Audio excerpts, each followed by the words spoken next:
Հայաստանի Հանրապետությունում սպառողական շուկայում առկա գնանկումային միտումները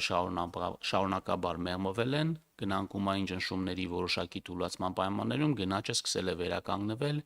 և խթանող դրամավարկային քաղաքականության պայմաններում մոտենալ Կենտրոնական բանկի նպատակային միջակայքի ստորին շեմին։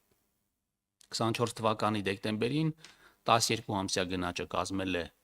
1,5%, իսկ միջին գնաճը 0,3%։ Ընդ որում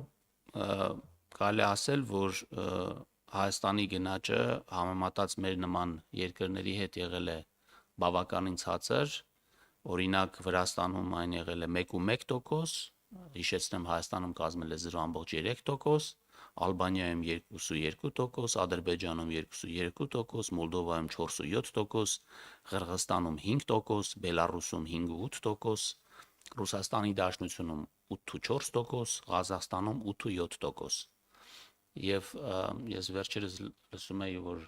Հայաստանում աննախադեպ գնաճ է, ինչ որ մեկը խոսում էր դրա մասին, ուզեմ ասեմ ուղղակի, որ այս թվերը փաստում են, որ այսպիսի պնդումները կատարյալ ցնդաբանություն են։